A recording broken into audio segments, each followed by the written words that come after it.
সাইনি চাপ বাড়াতে পথে এবার রাজ্যের শাসক দল তৃণমূল কংগ্রেস। এসআইআর এর চাপ বাড়াতে কাল ধর্নায় বসছেন মমতা বন্দ্যোপাধ্যায়, অভিষেক বন্দ্যোপাধ্যায়।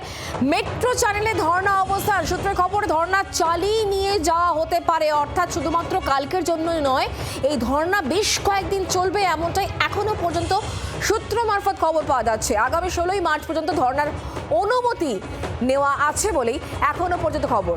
ধর্না মঞ্চ ঠিক কেমন তৈরি হচ্ছে একবার সেদিকেই নজর রাখা যাক।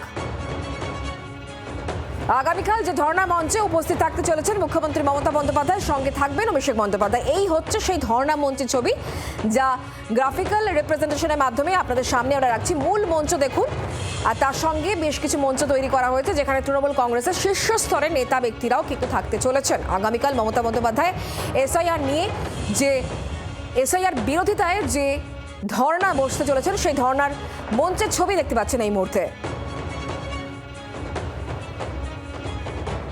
চওড়ায় 24 ফুট, লম্বায় 40 ফুট, উচ্চতায় 4 ফুট।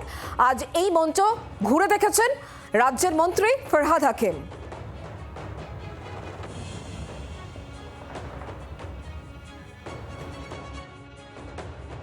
লজিক্যাল ডিসক্রিমিনেন্সির নামে এতগুলো মানুষকে অনিশ্চয়তার মধ্যে রেখে দিয়েছে।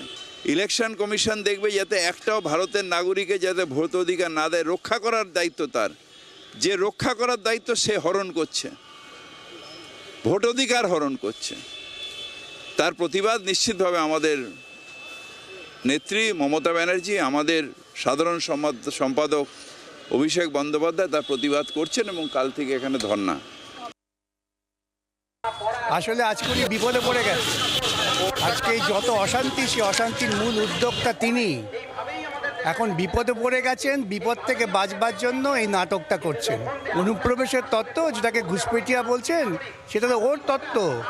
উনি তো বিজেপির একজন বিশ্বস্ত বন্ধু হিসেবে এই তত্ত্ব খাড়া করেছেন। বাংলার আওয়াজ, বাঙালির আবেগ, জি 24 ঘন্টা।